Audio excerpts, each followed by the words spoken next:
నాశనమునకు గురి ఉండగా నాయన నీవు పాప జీవితం నుండి విడిపించుటకే శిలువ బలియాగం పునరుద్ధానం ద్వారా గొప్ప రక్షణను కనపరిచినవని మాట్లాడి ఇంకను దీనదాసులు మరుగుపరిచి నీ వాక్యం ద్వారా ఒక్కొక్కరు రక్షణ కార్యము చేరినట్లు ప్రాయశ్చిత్త విమోచన అనుభవమును పొందినట్లు అందుకొరకే నీ సన్నిధులు నిలిచి దేవా నీ పాపములు తీసివేటికి దేవుని కుమారుడుగా ప్రత్యక్షమైనని అపవాది క్రియలు లయపరచుడికి దేవుని కుమారుడుగా ప్రత్యక్షమైనని నశించుచున్న వారిని వెదికి రక్షించుటకు నీవు మనుష్య కుమారుడుగా వచ్చినని సెలవిచ్చిన తండ్రి ఈ సమయము దీనదాసులు మరుగుపరిచి 10 నిమిషాలు మాట్లాడి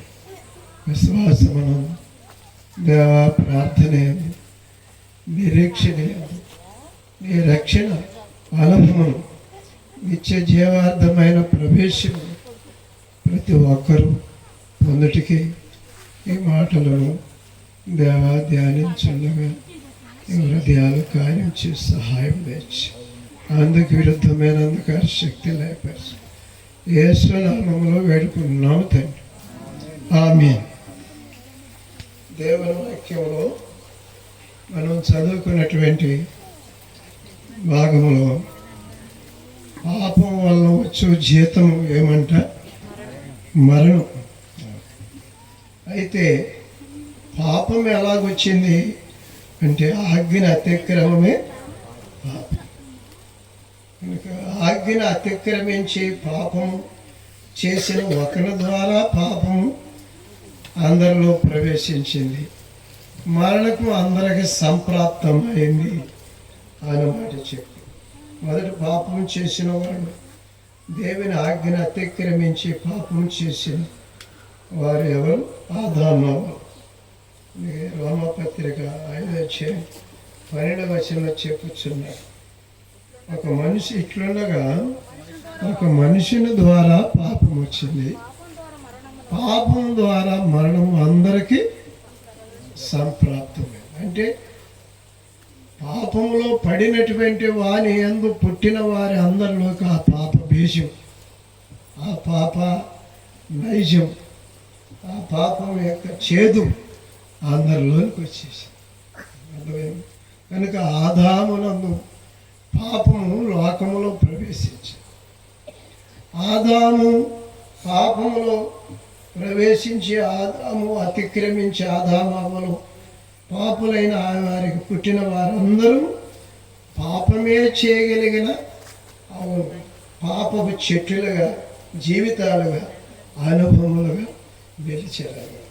అయితే అందుకే కడపటి ఆదాముగా ఆయన పాపమును వలన వచ్చే మరణమును కొట్టివేసి కృపావరము నిత్య జీవము ఇచ్చుట కొరకు వచ్చాడు కడపటి ఆదాము.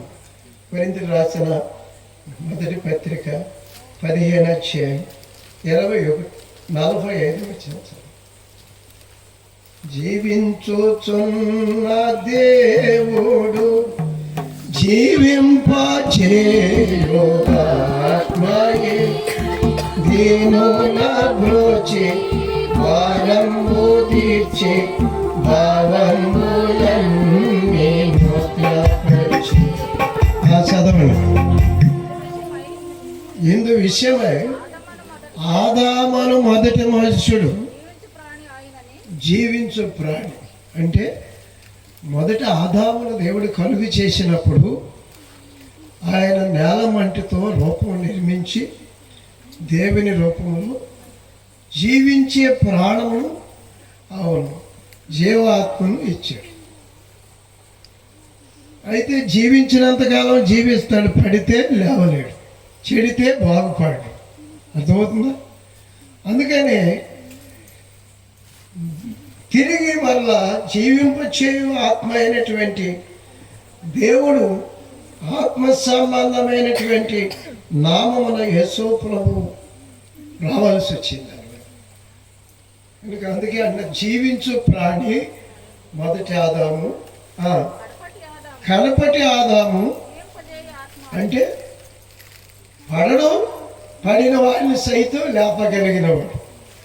చెడలేదు, విన్నారు, చెడిన వారిని కూడా బాగు చేయగలిగినవాడు. ఆయన చావు లేదు, మన కొరకు చావు అనిపించినట్లున్న ఆయన శరీరం కుళ్ళిపోకుండా మరి తిరిగి ఆయన శరీరం కుళ్ళిపోయిందా? కుళ్ళిపోలేదు. 3వ దినానికి కుళ్ళిపోతే 4వ దినానికి లాజరు అని చెప్పి అనలేదా?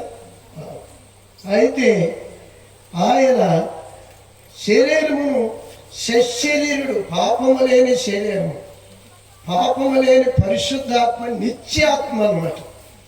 ఆయన రక్తము పరిశుద్ధ దేహం, పరిశుద్ధ రక్తం. అందుకే కోడెల రక్తం ద్వారా, గొర్రెల రక్తం ద్వారా ఏ పాపి ఒక పాపి కొరకు చనిపోవడం ద్వారా ప్రాయశ్చిత్తం చేయటానికి పనికొచ్చేటట్టుగా నీతిమంతుడు లేడు, ఒక్కడైనను లేడు. అందుకే దేవుడే నిత్యాత్మగా, జీవింపచే ఆత్మగా, పరిశుద్ధాత్మగా యేసు ప్రభు నామమును వచ్చి నిత్య జీవమును మనం కలుగు చేసేటువంటి పాపమును పరిహరించే శిలువ బలి కార్యమును చేయడం ద్వారానే మనము పాపము యొక్క క్రియలు పాపములు అనబడని. అంటే దొంగతనం, అబద్ధం, వ్యభిచారం. పాపము అంటే ఏంటంటే అది హృదయంలో పుట్టుకొచ్చేది, మనసులో ఉండేది. పాపం వేరు, పాప క్రియలు వేరు. చేదు చెట్టు అయినందువల్ల చేదు ఫలాలు, క్రియలు వచ్చినాయి. అలాగనే పాపమును బట్టి పాపము యొక్క క్రియలు వచ్చింది. అందుకే మంచి చెట్టు మంచి ఫలములు ఇస్తుంది, చెడ్డ చెట్టు చెడ్డ ఫలములు ఇస్తుంది. చెడ్డ చెట్టు మంచి ఫలములు నీగుదు కదా, అలాగే మంచి చెట్టు మంచి ఫలములు ఇస్తుంది కదా. కనుక వారి మాటలను బట్టి, వారి ఫలములను బట్టి ఈ చెట్టు చెడ్డదని ఎంచండి అని మాట చెప్పి అన్నాడు. మత్తయి సువార్త 5వ అధ్యాయం చదువుకోండి. మత్తయి సువార్త 5వ అధ్యాయం ప్రభు అయిన యేసుక్రీస్తు ఆ మాట అన్నాడు. 15వ వచనం చదవండి.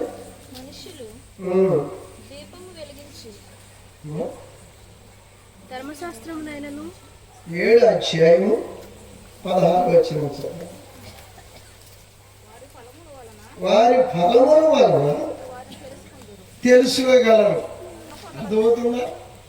అందుకని యేసుక్రీస్తు ప్రభు ఆయన పుట్టుకతో పాటు పాపము లేనటువంటి పరిశుద్ధ ఆత్మ ద్వారా జన్మించినవాడు.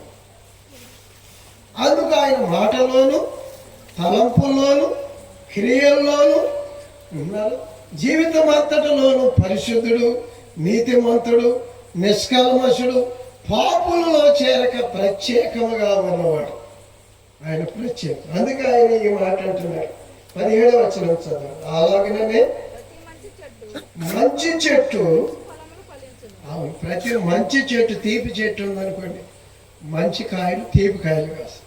చేదు చెట్టు తీపి కాయలు కాస్తుందా? కాయలు. అందుకనే పాపం అంటే దేవుడిని ఆజ్ఞ అతిక్రమమే పాపము. పాపం చేయు ప్రతివాడు ఆజ్ఞ అతిక్రమించుచున్నాడు. కనుక పాపము చేసే ప్రతివాడును ఆజ్ఞ అతిక్రమించి పాపము చేసినటువంటి వారికి పుట్టినవాడు అందరూ ఏం చేస్తున్నారు? అందుకే పుట్టుకతో అలవాటుగా అబద్ధాలు, అవును, అలవాటుగా బూతులు, అలవాటుగా మనసులోని శరీరం హెచ్చులు, పాపేచ్చులు అన్నీ వస్తాయి.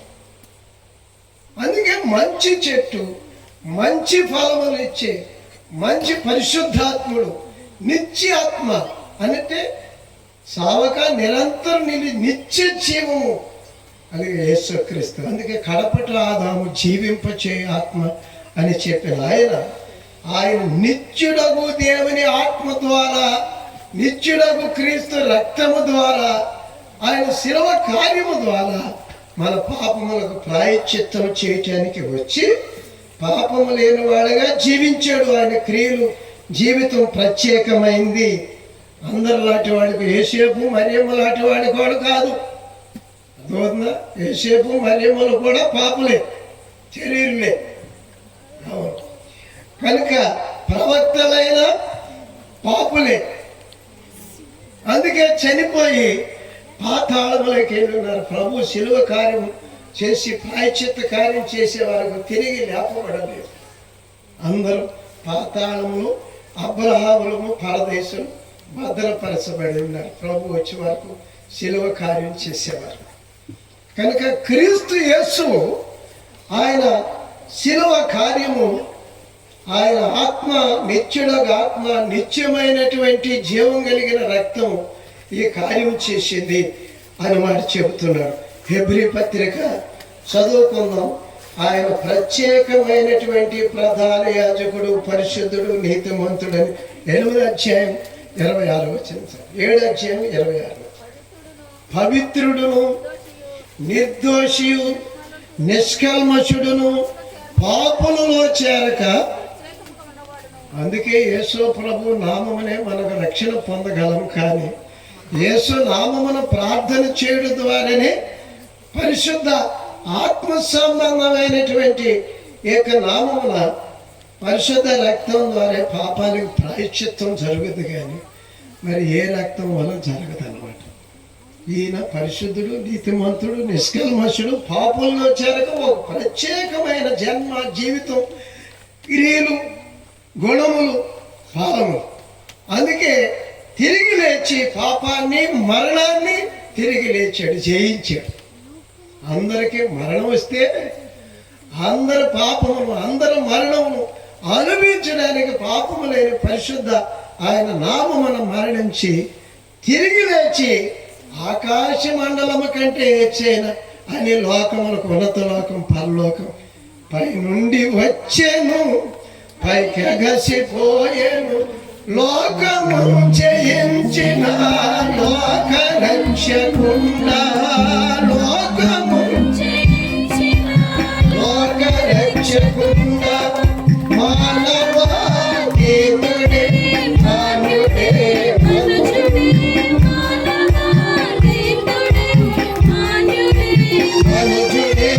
యేసుతో సమానుడే.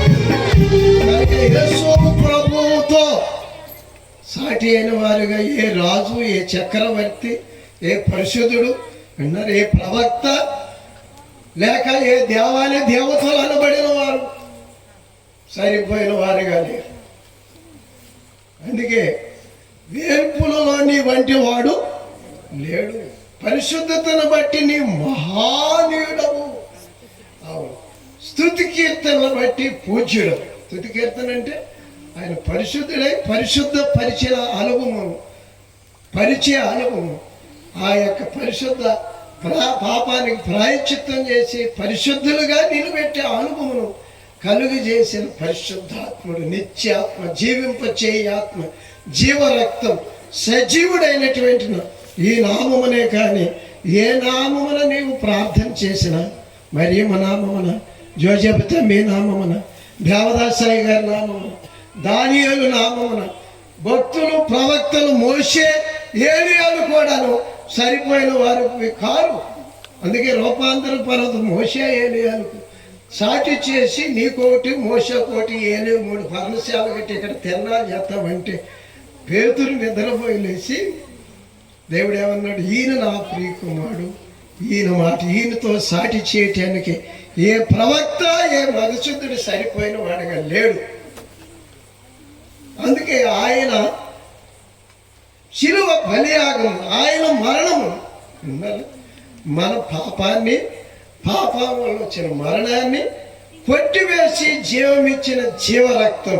హెబ్రీ పత్రిక 9వ అధ్యాయం 14వ వచనం. హెబ్రీలకు రాసిన పత్రిక. నిత్యుడొక ఆత్మ. ఈ ఆత్మ ఏంటి? నిత్యాత్మ. అంటే నిత్యము ఒకే రకంగా జీవించినది, సాగు లేకుండా నిలిచినటువంటి నిత్యాత్మ. ఆదాము ఆత్మ అయితేను మనుషులందరూ కలుగు చేసి జీవించే ప్రాణులకు. ఎందుకు అలా కలుగు చేశాడు అంటే ఆయన సంకల్పంలోనే నరులని ఆయన పోలికలో ఆయన స్వరూపంలో చేసుకున్నారు అన్నప్పుడు నాకంటే దూతల కంటే శ్రేష్ఠులుగా దేవునితో సమానంగా ఈ మనుషుని చేస్తాడని చెప్పి అసూయ చెందినటువంటి దేవదూతలో ఒక దూత లూసిఫర్ తను తాను అతిశయించి నీవు నాకంటే ఎక్కువ చేసిన నేను వాడిని పడద్రోస్తానని అతిశయించి అసూయ చెంది, అందుకే వాడి నుండి ఈ పాపం వచ్చింది, ఈ శాపం వచ్చింది, ఈ మరణం వచ్చింది, ఈ నాశనం వచ్చింది. ఆడు కారకుడు, పాపకారకుడపవాది పాప నైజ మగ అపవాది పాపకారకుడప పాప ఫలితము ఒక అపవాది శాప ఒక అప పాప శోధన ఒక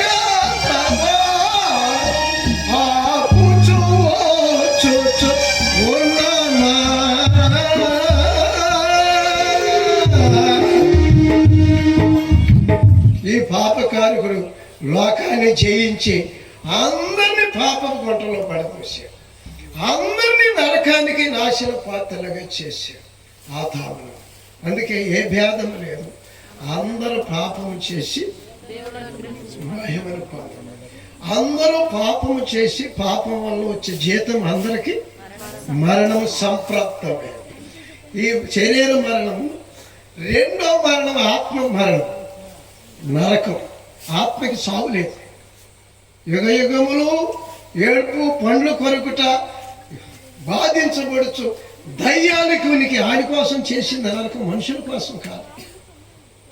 మనుషుల్ని పరలోకం కొరకు కలుగు చేస్తే, పరలోకం మనుషుల కొరకు కలుగు చేస్తే అను మనుషుల్ని పడద్రోసి నాశనానికి కారణమైన సాతాను కొరకు నరకం కలుగు చేస్తే, సాతానును బట్టి వచ్చిన పాపంలోనే ఉండి సాతానుకు అనుచరులుగా జీవిస్తే ఈ పాపానికి ప్రాయశ్చిత్తం చేసి దేవుడు ఈ నిత్యాత్మగా నిత్యుడగు తండ్రిగా యేసు నామమును గురించి సువార్తను విని నమ్మి విశ్వాసము ద్వారా పాపమును ఒప్పుకుని రోగములు ఒప్పుకుని రోగం బాగు చేసుకున్నట్టు, పాపాలు ఒప్పుకుని పాపము కడుగున్నట్టు.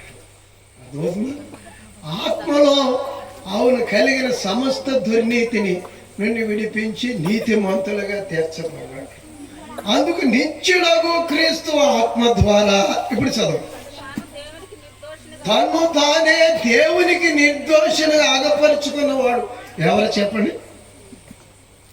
యేసు ప్రభువే. అర్థమవుతుంది కనుక ఎవరి నిర్దోషత్వం, ఎవరి నీతి, ఎవరి భక్తిని బట్టి ఎవడు పరలోకానికి పాపాలు ప్రాయశ్చిత్తం మరణాన్ని నరకం తప్పించుకోలేడు. నిర్దోషమైన క్రీస్తు రక్తము నిర్జీవ క్రియలను నుండి విడిపించి. నిర్జీవ క్రియలు అంటే ఏం చెప్పండి? జీవం లేని క్రియలు, అదో అంత్యక్రియలు. జీవం లేని శరీరం ఏం చేస్తా చెప్పండి? బదులు పలుకుద్దా? మాట్లాడదా? పిలిస్తే బదులు పలుకుద్దా? ఈగలు ఆగుతుంటే తోలుకుంటుందా? చచ్చిన శరీరం తోలుకి. అలాగనే స్వచ్ఛ వచ్చిన శరీరం కూడాను ఈ చెయ్య పక్షవాతం వచ్చింది అనుకోండి అని చెప్పండి, చెయ్యగానే ఉంటుంది కానీ పట్టుకోవటానికి లేవటానికి పని. ఈ కాలు పక్షవాతం వచ్చింది అనుకోండి, స్వచ్ఛ వచ్చింది అనుకోండి, అవును సరిగా పడదు. ఎక్కడ వేయాలనుకుంటే ఎక్కడ పడుతుంది, ఎక్కడ వేయాలనుకుంటే ఎక్కడ పడుతుంది, కింద పడుతుంది. అలాగే జీవించుచున్నారన్న పేరు మాత్రం ఉన్నది కానీ మృతులే. పాపములో అపరాధములో చచ్చిన జీవిత అనుభవంలో ఉన్న మనము గమనించండి. పూర్తిగా చావలేదు కానీ అని చెప్పండి. ఇక చావటానికి సిద్ధమైనటువంటి స్వచ్ఛ విషయంలో వచ్చింది. జీవించుతున్నాడు, పక్షివాతంగా ఏమీ పని చేయట్లేదు, మంచంలో ఉన్నాడు అని చెప్పండి. ఏం ఉపయోగం? ఏం ఉపయోగం? చచ్చినోడితో సమానం. అవునా కదా? అలాగే పాపములో అపరాధములో చచ్చిన వారి ఉండగా, అవును, క్రీస్తు యేసు పాపము లేని నిత్యుడగు ఆయన రక్తము ద్వారా, నిత్యుడగు ఆయన ఆత్మ ద్వారా నిర్జీవ క్రియలు ఏంటంటే వ్యభిచారులుగా, దొంగలుగా, అబద్ధకులుగా పాపములోనే ఉండి మేము దేవుని పాటలు తెలుసు, దేవుని కథ తెలుసు, దేవుడు చచ్చిపోయి తిరిగి లేచాడు, నేను పరలోకం వెళ్తామా? ఎందుకని? సచ్చి జీవిత అనుభవం, పాపంలో సచ్చిన జీవిత అనుభవం, తిరిగి లేపబడిన అనుభవం లేదు. అందుకే ప్రభు అయిన యేసుక్రీస్తు నిర్జీవ క్రియలను విడిపించి జీవం కలిగిన దేవుని కొరకే దేవుని క్రియలు జరిగించడానికి మనస్సాక్షిని పరిశుద్ధపరిచి, మన రక్తాన్ని పరిశుద్ధపరిచి, మన మనసు ప్రాణము పరిశుద్ధపరిచి, మన హృదయం ఆత్మను నిత్య జీవార్థమే జీవింపచేసి పరిశుద్ధాత్మ ద్వారా ఇప్పుడు పరిశుద్ధ క్రియలు, సత్క్రియలు జరిగించేదిగా ఉందన్నమాట. ఏ క్రియలు జరిగించుది? ఏది పాపం అని దొంగనని ఒప్పుకుని దొంగతనం మానుకుంటాడు, వ్యభిచారినని ఒప్పుకుని వ్యభిచారి పాపాత్మరాలు ప్రభు దగ్గరకు వచ్చి కన్నీరుతో ఆమె పాపములు క్షమించి నీ విస్తారమైన పాపే కానీ విస్తార పాపం క్షమించబడి ప్రభు పలకగా ఆమె పరిశుద్ధురాలుగా ప్రభు కొరకు జీవించింది. వ్యభిచారి స్త్రీ అలాగే జీవించింది. ఈ వ్యభిచారి స్త్రీని చంపాలని ధర్మశాస్త్రోపదేశకులు రాళ్ళు రువి ఆయన బ్రతికిస్తానికి క్షమిస్తానికి వచ్చాడంటే ఆయన చంపుదామని తీసుకొస్తే ఆమె నిలిచి పాపములను ఒప్పుకుని విడిచిపెట్టి ప్రభువుని వెంబడించిందంట. వీళ్ళ పాపాలు కూడా ఎత్తి చూపించి మీలో పాపం లేదని చెబితే వాళ్ళు నిలిచాను, పారిపోయారు. యోహాను సువార్త 8వ అధ్యాయంలో, అవును, 6-7 వచనాలు చెప్పబడదు. పెద్దవాడు మొదలుకొని చిన్నవాడు వరకు ఒకరి వెంట ఒకడు పారిపోయారంట. ఎందుకంటే వారు కూడా పాపలే, వారు కూడా చంపబడటానికి పాపం లేని ఈయనే సరిపోయిన వాడు. కానీ ప్రాయశ్చిత్తం చేస్తానికి వచ్చిన వాడు కనుక ఒప్పుకున్న ఈవిను పరిశుద్ధ జీవితం అనుభవించినందువల్ల ఆయన ఎందు నిలిచుండగా ఆమెను చూపించంట, ఇదిగో నేను జీవపు వెలుగును, నన్ను వెంబడించేవారు మళ్ళా వెళ్ళి పాపం చీకటిలో జీవించక జీవితపు వెలుగు కానీ పనిన వచ్చిన మరలా లోకమునకు వెలుగును వెంబడించువాడు చీకటిలో నడవక. ఇప్పుడు చెప్పండి, నిర్జీవ క్రియలను విడిచి జీవం కలిగిన దేవుని కొరకే జీవితాన్ని నిలబెట్టబడిన అనుభవం కలిగించుచుందా నీ ప్రార్థన, నీ అర్పణ, నీ తీర్మానం? యేసుక్రీస్తు ప్రభువుని గురించిన బలియాగం గురించి ఆదాములను ప్రాయశ్చిత్తం చేయటానికి స్త్రీ సంతానం వచ్చి సైతాను తలచిత కొట్టి ప్రాయశ్చిత్తం చేస్తానని గొర్రెపిల్లను వధించి చర్మ చొక్కాలు కొట్టి ఆదాము కప్పిగా వాగ్దానం బట్టి ఆమె నారి అనబడింది. అవగా జీవం కలిగిన యేసు ప్రభువును అంగీకరించిందిగా ఆమె అనబడింది. అప్పుడు వారి ఇద్దరు ఆదామవులు కలిసి తన పిల్లలకి, ఇదిగో దేవుడు మన పాపము ప్రాయశ్చిత్తం చేస్తానికి వస్తాడు అని యేసుక్రీస్తుని గురించి, ఆయన బలిపీఠం బలియాగం గురించి చెప్పి అలాగ మీరు చేయండి, ఆయన ప్రథమ సంతానముగా పాపము లేని వాడుగా నిత్యుడు తండ్రిగా నిరంతరం నిలిచిన నిత్య జీవగా వస్తాడని చెప్పితే ఆయన చెప్పినట్లుగా నిర్దోషమైన వాటిని తీసుకొచ్చి పాపినని ఒప్పుకుని ప్రాయశ్చిత్తం పొందాడు హేబేలు. అప్పుడు దేవుడు ఆయన అర్పణను అంగీకరించాడు, ఆయన ప్రార్థన అంగీకరించిన ఆయనను చూచి ఆయనతో పాటు ఈయన కూడా ఈయన దగ్గర లేకపోయినా ఆయన దగ్గర కొనుక్కుని గొర్రెపిల్లను ఆయన చూసి ఈయన కూడా పాపినని ఒప్పుకొని పాపం నుండి విడుదల పొంది సత్ప్రవర్తన సత్క్రియల అనుభవం పొందాలా? పొందకుండా అవును వీడు లేకపోతే వీడిని చంపేస్తే దేవుడు నా అర్పణ అంగీకరించడా అని చెప్పి ఆయన చంపేశాడు ఆశీర్వదించాడు. అప్పుడు దేవుడు ఏమన్నాడు తెలిసిన ఏమన్నాడు? ఆ మాట చదువు. పాపము ఎంత పని చేస్తుందో అంటే పాపము తన్ను తానును అవును దేవునికి విరోధిని చేస్తుంది. అవును అనేకులను క్రీస్తు యేసును కూడా తృణీకరించి అవును తాము నరకానికి నాశనాన్ని కారకులుగా చేస్తుంది. ఆది కాండం 4వ అధ్యాయంలో ఆయన ఈ మాట చెప్తాడు. 5వ వచనం కయ్యూనును లక్ష్య పెట్టలేదు కాబట్టి ఏమొచ్చింది? ఎందుకని కోపం వచ్చింది? ఆయన ప్రార్థనకి జవాబు ప్రత్యుత్తరం అంగీకారం లేదు. అప్పుడు కయ్యూను కోపం రాగానే ఆ కోపాన్ని బట్టి దేవుడి మాట అంటాడు, పాపము నాకు జీతము మరణం, ప్రభు యేసుని సిలువయే శరణం, పాపమునకు జీతము మరణం, ప్రభు యేసుని సిలువయే శరణం. ఆకివని భయపడకు, కరుగిడిరము ప్రభుని కరకు, ఆ పరలోకముని కొరకే, ఆయన దంతయుని కొరకే, ఆ పరలోకముని కొరకే, ఆయన దంతయుని కొరకే. కనుక ప్రభు అయిన యేసుక్రీస్తు ఆయన ఏమంటున్నాడు చదవండి. కయ్యూనా కోపం ఎందుకయ్యా? నీవు సత్క్రియ చేసినలా తలనెత్తుకొనవా? అది నీకు పాపమవుద్ది. ఆ పాపము నిన్ను పొంచి ఉంటుంది.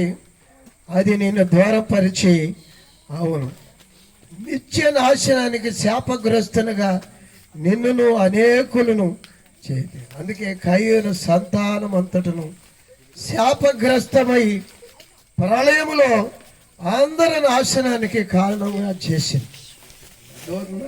కనుక పాపం అంటే ఏంటంటే దేవుని మాటను అతిక్రమించి పాపము చేసిన, దేవుని కుమారుని గురించిన వాగ్దానం ఇచ్చి దేవుని శిలువ బలియాగమును గురించి విశ్వాసమును కనుపరిచి పాపినని ఒప్పుకుని ప్రాయశ్చిత్తార్థమైన ప్రార్థన చేసినందువల్ల హేబేలు అంగీకరించబడ్డాడు.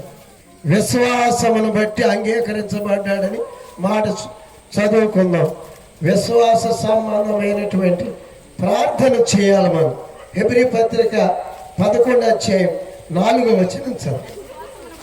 విశ్వాసమును బట్టి హేబేలు కయ్యూని కంటే దేని బట్టి? ఏ విశ్వాసాన్ని బట్టి? ఆయన పరిశుద్ధ నామమున పరిశుద్ధాత్మనిచ్చే ఆత్మగా నిత్యమైన నిలిచే పరిశుద్ధ రక్తమును అవును పరిశుద్ధ జీవమును నా కొరకు అర్పించి నన్ను విమోచించి దానికి ఆయన వచ్చేవాడని వచ్చి ఉన్నాడని విశ్వాసము ద్వారా ఈ నిర్జీవ క్రియల నుండి విడిపించబడి ఉన్నారా? అవును దేవుని కొరకే సత్పురుషులుగా అవును సత్క్రియల అనుభవంలో సద్భక్తిలో ఆయన పరిశుద్ధులుగా నీతిమంతులుగా తీర్చినటువంటి ఆయన జీవ రక్తము నిత్య ఆత్మ కుళ్ళు పంటగా నిలుచున్న శరీరుడు ఆయన యందు మనము మహిమ దేహులుగా మార్చబడి పరిశుద్ధమైనటువంటి మనస్సు సమస్త దుర్నీతి నుండి విడిపించబడి దేవుని నీతిని ధరించినట్లుగాను దేవుడు విశ్వాసము ద్వారా ఆయన మన కొరకు పాపముల కొరకే ఈయన రక్తం పరిశుద్ధ రక్తం పరిశుద్ధ జీవితం అర్పించాడని మన పాపం ఒప్పుకోవాలి. నిజంగా అది యథార్థం, నిజమైనటువంటి వెలుగు అది. అర్థమవుతుందా? సృష్టి అంతటను కలుగు చేసిన దేవుడు ఒకడున్నాడు అన్నా విన్నారా? సృష్టికర్త దేవుని అనక ఇది దేవుడో ఇది దేవుడో ఇది దేవుడు అని చెప్పి అన్నిటిని కలిగి అన్నిటిలో వెదుగుచు అన్నిటికీ సాగిలపడుచు చివరికి పాపమే చేయగలి మరణానికి కారణమైన నీవు నేను అర్థమవుతుందా? దేవుని నామమున మనము పాపములను ఒప్పుకొని ఆయన వెలుగులోనికి పరిశుద్ధ నామమున పరిశుద్ధ వాక్య సువార్త వెలుగులో పరిశుద్ధ నామ వెలుగులో పాపులు అని ఒప్పుకుంటే అవును మన పాపములను ప్రాయశ్చిత్తం చేసి పరిహరించి మనల్ని నీతిమంతులుగా తీర్చేది ఆయన రక్తం. ఆ మాట చదువుకుని మనం ముగించుకుందాం, వివరించుకుని రోమాపత్రికలో 5వ అధ్యాయం చదువుకుందాం. 9వ వచనం చదువు. కాబట్టి ఆయన రక్తము వలన నీతిమంతులుగా తీర్చబడి మరింత నిశ్చయముగా అవును ఉగ్రత నుండి మనము రక్షించబడతాం. ఏ ఉగ్రత నుండి చెప్పండి, మాట్లాడలే. నేను మొట్టమొదటి రక్షణ పొందినాక ఉన్నారా? నేను దేవుని ఆలయంలో బాప్తిసం కూడా పొందా. బైబిల్ చదువుకుంటే దయ్యం పట్టిందని ఒక ఆమె తీసుకొచ్చారు లంబాడి శక్తి అడుగుతుంటే ఆయన సంగతి ఈయన బైబిల్ పట్టుకుని బాగు చేస్తాడు, కమిషన్ వ్యాపారం అందరిలోకి ఇందులో కట్ చేసుకుంటా. అది ఆమె సంగతి తెలుసు అంటే ఆమె పాత్రం ఎంత పొడుగుతుంటే తాగుతూ మళ్ళీ ఎక్కడ నీతిమంతులు అలా నీలోకి రానంటే అడ్డం పడి పారిపోయి. అర్థమవుతుంది? అది వాడి తిరిగి చూడంటే నా వైపు ఈపి తీసి కూర్చోబెట్టారు అక్కడ. నేను ఈ గుమ్మాను ఎందుకు ఆయన శిలువు రక్తం ఉంది ఆయన దగ్గర, నేను వెళ్ళిపోతానన్నాడు. రక్తము చేసిన పని విశ్వాసము ద్వారా నీతిమంతులుగా తీర్చబడి సైతాను శక్తుల మీద పాప శక్తుల మీద అర్థమవుతుందా మరణ భయము మరణ బలుడు నుండి విడిపించి నిత్యుడగు ఆత్మ ద్వారా నిత్యుడగు ఆయన రక్తము ద్వారా ఆయన జీవము ద్వారా మన విమోచన అనుభవం కలగాలంటే యథార్థముగా ఆయన వెలుగై ఉన్న ప్రకారం పాపం లేని పరిశుద్ధుడు నీతిమంతుడు తిరిగి లేచాడు. అందుకే ఆయన కుళ్ళిపోలేదు, శరీరం పరలోకంలో ఉండి ఆయన నమ్మిన వారికి పరిశుద్ధ జీవమును ఇస్తున్నాడు అని వెలుగును వాక్య సత్యమును నీవు ఒప్పుకుంటే ఈ సువార్తను వెలుగులోకి రావాలి. ఏంటి వెలుగులోకి వస్తాం? ఆ మాట ఆయన రక్తం ఎలాగైనా మన పాపాలకు ప్రాయశ్చిత్తం చేస్తాం. యోహాను రాసిన మొదటి పత్రిక 1వ అధ్యాయం 6వ వచనం. ఆయనతో కూడా సహవాసం గలవారమని మనం చెప్పుకొనొచ్చు. నిజమే, ఆయన వాక్యం తెలుసు, ఆయన శక్తి తెలుసు, ఆయన కార్యాలు తెలుసు, ఆయన మతం సంగతి భక్తి ఏంటో తెలుసు అని చెప్పి సహవాసం గలవారమై ఉన్నామని చెప్పుకుంటున్న మనము మళ్ళా పాపంలోనే చీకటి, అబద్ధము, అపవిత్రత, అక్రమం, అన్యాచారములు విన్నారా? అన్యమైన క్రియలు ఆయన మాకు తెలుసు. ఆయన నామమును ప్రార్థన చేసుకుంటామని గృహప్రవేశానికి ఒక ఆయన పిలిచాడు. నన్ను పిలిచి తెల్లజాము 3 గంటలకి రండి అన్నాడు. 3 గంటలకి ఏంటయ్యా అన్నాడు. అంటే ఏం లేదులేండి, అప్పుడు ఆ యొక్క సమయం మంచిదేనండి అన్నాడు. అదేవుడు చెప్పారు అన్న. ఎక్కడో వాస్తు దగ్గరికి వెళ్ళాడంట. అలాగైతే ఆయన చెప్పినట్టుగా ఆయన చేత చేయించుకోండి. అన్ని రోజులు మంచి, అన్ని సమయాలు మంచి. ఆయన వాక్యము, ఆయన నామము, ఆయన చేసిన కార్యమే ముఖ్యమైనది అని చెబితే ఆయన వెళ్ళిపోయాడు ఈ ఊర్లోనే. కనుక చాలామంది ఆయన ఎలుగు తెలుసు, ఆయన దేవుడని, కానీ మళ్ళీ దేనికోసం ఎదుగుతున్నారు? చీకటిలో ఇంకా చదవండి. అప్పుడు చీకటిలో నడిచి నేను సత్యం జరిగించుకుందాము. అయితే ఆయన పరిశుద్ధుడని వెలుగులో సత్యవంతుడైన వెలుగులో ఉన్న ప్రకారం ఉన్న ప్రకారం మనం వెలుగులోనికి వచ్చి యథార్థవంతులుగా మా మనసు ఎట్టుందయ్యా నమ్మలేనట్టుగా విశ్వాసం. అవును, మా జీవితం ఈనాడిది జన్మతః పాపం అన్ని మన పాపములను మనం ఒప్పుకొని అప్పుడు యేసు రక్తము ప్రతి పాపమును కడిగి పవిత్రులుగా చేయను. అర్థమవుతుందా? అప్పుడు యేసుక్రీస్తు నామమున ఆయన నీతి కలిగిన ఆత్మ సమస్త దుర్నీతి నుండి మనల్ని పవిత్రులుగా, అప్పుడు ఆయన వాక్యము సత్యముగా అవును స్వస్థపరి రక్షిస్తాను నేను పరలోకాన్ని తీసుకెళ్తాను, పరలోకాన్ని పిలిచినాడు.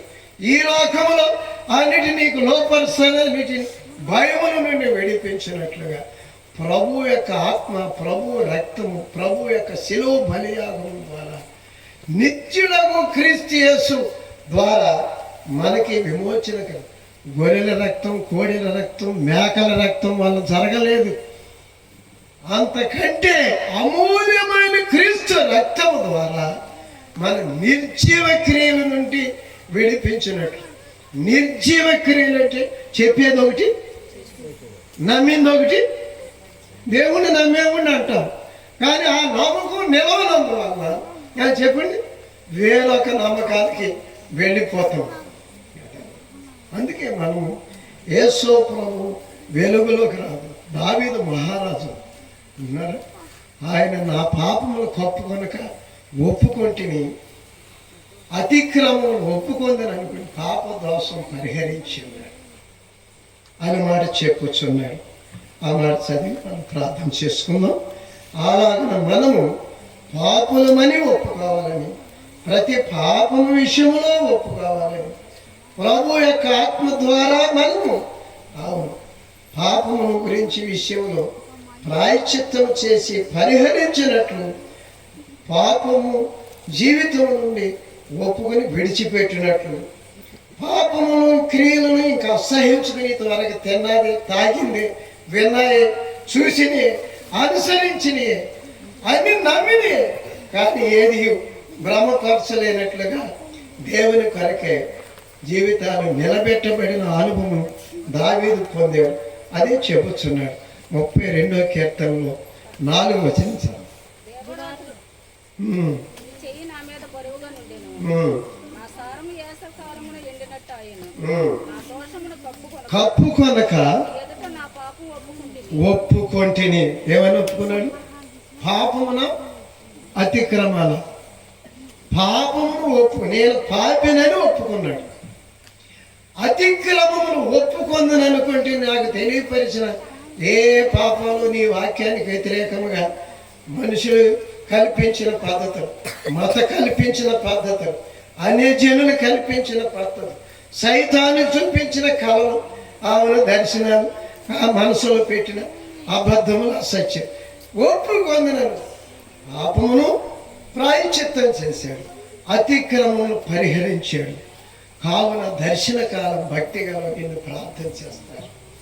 నా దాగుచోటి నీవే, విమోచన గానములతో నన్ను ఆవరించావు, నేను నడవలసిన మార్గం బోధించావు అని మాట చెప్పుచున్నాడు. కనుక మనము ప్రభువు విశ్వాసం ద్వారా, ఆయన రక్తము ద్వారా మనము నిర్జీవ క్రియల నుండి విడిపించి ఉగ్రత నుండి సైతాను మన మీద ఉగ్రత చూపించి ఎంత కోపం నిన్ను అడిచేత ఇడిచేత అని చెప్పి సాతాను సంబంధమైన భ్రమలు అన్నారు, దారాలు, మంత్రాలు, చేతబళ్ళు, బాగు చేతలు కాదు, ఇంకా దేవతలు అది చేయకపోతే నాకు ఇది పోతే నీ అట్టయిపోతా పెట్ట అన్ని బైబిల్ నుండి ఉగ్రత నుండి విడిపించి నిర్జీవ క్రియను విడిపించి శుభప్రదమైన నిరీక్షణతో దేవుని కృప మనలో ప్రవేశిస్తుంది. విశ్వాసం ద్వారా మనము దేవునిలో కృపలో నిలిచి ఉంటాం, కృప ఆవరించుద్ది. రామపత్రిక 5వ అధ్యాయం 1-2 వచనాలు చదువు. కాబట్టి విశ్వాస మూలమున ఎట్లా తీర్చబడేది? విశ్వాసం ఉందా? ఒక ఆయన చెవిటి మూగ దయ్యం యేసు ప్రభు దగ్గరికి వస్తే నమ్మువారట నీ వలన అయితే నమ్మువారికి సమస్తం సాధ్యమేనయ్యా అన్నాడు. ఎందుకంటే నీ వల్ల ఏమైనా సైతం చూడు, నీ శిష్యుల దగ్గరికి వచ్చిన వల్ల కాలేదు. నీవు నమ్మితే నీవే కాదు ఎవరు నమ్మినా సమస్తం సాధ్యమైన అంటే విశ్వాసం. ఆయన ఏమన్నాడంటే విశ్వాసించుచున్న విశ్వాసం నిలవటం, మన నమ్మకాలు నిలవు. అందుకని మన అపనమ్మకం నిమిత్తమే పాపులమని, అవిశ్వాసమని, అపవిత్రులమని, అవిధేయులమని ఒప్పుకుంటే విశ్వాసము ద్వారా నీతిమంతులుగా తీర్చబడి ఇంకా యేసుక్రీస్తు ద్వారా దేవుడితో సమాధానం. అవును, మన మనసులో సమాధానం వచ్చింది. దేవుడు నా పాపాలు క్షమించాడని, అందుకు దేవుడు స్వరమిచ్చి మాట్లాడుతున్నాడు, మాట్లాడిన కార్యాలు జరిగిస్తున్నాడు. అలాగా ఆయన మాట చొప్పున నిలబెట్టి ధైర్యంతో నడిపిస్తున్నాడు. సమాధానం, దేవునికి మనిషికి సమాధానం తెంచివేసిన పాపము వల్ల వచ్చింది తొలగి పరిశుద్ధ నామము, పరిశుద్ధ రక్తము ద్వారా ఉభయాలను ఒకడ చేసి దేవుని సమాధానం. ఇంకా ఇంకొక మాట, ఆయన ద్వారా విశ్వాసం వలన ఈ కృపయందు ఏ కృప చెప్పండి? ఆత్మ సంబంధమైన ప్రభు విశ్వాసం ద్వారా పాపులమని ఒప్పుకొని పాపక్రియలను విడిపించబడి పరిశుద్ధాత్మ కృప మన హృదయంలో ప్రవేశించడం ద్వారా మనం విశ్వాస సంబంధమైనటువంటి సంఘములో రక్షణను, మారు మనసును, విశ్వాస జీవితాన్ని పరలోక ప్రవేశం ఇది. అందుకని ఆయన అంటున్నాడు, ఆయన నా మాట విని నన్ను పంపిన నిత్య జీవం గలవాడు, వాడి తీర్పులోనికి రాక మరణంలోని జీవంలో తీర్పు లేదు. వాడు ఎన్ని కార్యములు చేసిన అన్నీ క్షమించేశాడు, అన్నిటి నుండి విడిపించాడు కనుక ఆయన యందు జీవించేవాడు ఆయన బీజం నిలిచిన పాపము చేయజాలడు. చేయుడు ఒక చేయటానికి పడద్రోయటానికి సైతాను లోకము పరిస్థితులు వచ్చిన చేయజాలకుండా వారి మనసులో ఆత్మ ఆయన వాక్య సత్యము, ఆయన నామమును గురించినటువంటి నియమములో నిలబెట్టుతూ ఉంటుంది. దేవుడు తన వాక్యం మన వెనుకలో దీవించినగా ఆమె ఉపకరించని ప్రార్థన చేసుకుందాం. మనము వెలుగులోనికి వచ్చినట్లుగా యథార్థముగా దేవుడు జీవించు ప్రాణులుగా పాపమును పడిన వారుగా ఆదామునందు అందరూ పాపము మరణములకు సంప్రాప్తులమైన యేసు ప్రభువునందే ఆయన శిలువ బలియాగం మన పాపమును ఒప్పుకొని మన పాపముల నుండి ప్రాయశ్చిత్తమును చేసి పాపము పరిహరించి ప్రభువునందు నీతి ప్రవేశం, సమాధాన సంబంధమైన దేవునితో పిల్లలముగా సమాధానం సంబంధమైన విశ్వాసకర్త అయిన విశ్వాసం ఆయన పరిశుద్ధాత్మ ద్వారా ఆత్మ పరిశుద్ధముగా పూర్ణముగా దేవుని కుమారుని నిలబెట్టబడినట్లు మనం విశ్వసించడం. విధేయులమై నాకు విశ్వాసం నిలవట్లేదు, నా మనసు, నా హృదయం, నా జీవితం అని ఒప్పుకొని దేవుడు ప్రత్యుత్తరం అవును ప్రాయశ్చిత్త కార్యం పొందడం. చిన్న ప్రార్థన చేసుకోండి.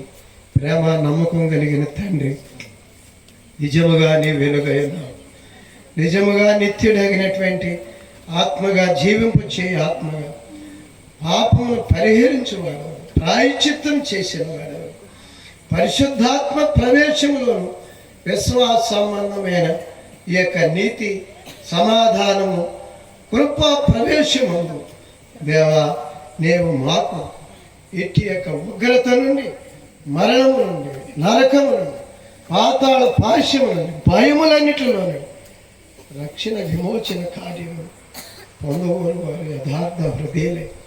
నీ మాటను ఒప్పుకొనగా, నీ తట్టు తిరగగా, నీవు నిత్యమైనటువంటి నీ రక్త ప్రోక్షణ ద్వారా, ఆత్మీయ యొక్క జీవము ద్వారా, వాక్య వదకము ద్వారా ధైర్యంతో నీ సన్నిధిని ప్రవేశించి నీ సన్నిధి ఒక్కొక్కరిలో నిలిపి, నేను మిమ్మల్ని అనాథులు మీతో ఉంటా, మీలో ఉంటా, ఆదరణకర్త పరిశుద్ధాత్మ మీకు ఇస్తా, నేను జీవించిన నేనుండి స్థలంలో తీసుకుని వెళ్తానని సెలవిచ్చిన బాహుకు అప్పగిస్తూ రోగులను స్వస్థపరచమని పాపముల నుండి విడిపించి క్షమించి విమోచనార్థమే నిలిపి నీ కృపా ప్రవేశమును దేవా, నీ కృపగల నీ నామము దేవా నిత్య స్వాచ్ఛము కొరకు నీ పిల్లలుగా నిలబెట్టగలవాడనేందుకు నీ చేతికి అప్పగించుకుంటూ ఇంకా మిగిలిన 2 దినాల కొడుకులు విస్తరించి మాట్లాడి అనేకులు వీరును పరిపూర్ణముగా నీ యందు విశ్వాస సంబంధంగా నిలబెట్టే తండ్రి అని ప్రార్థిస్తూ యేసు నామములో వేడుకుంటున్నాం. ఆమేన్. మన ప్రభువైన యేసుక్రీస్తు వారి కృప, తండ్రి దేవుని ప్రేమ, పరిశుద్ధ ఆత్మ నివాసం, అన్యోన్య సహవాసం, కాపుదల, నడుపుదల మనం రక్షించి రాజ్యం కొరకు మహిమ కొరకు ఆయత్తపరిచి నడిపించునుగా. ఆమేన్. అందరికీ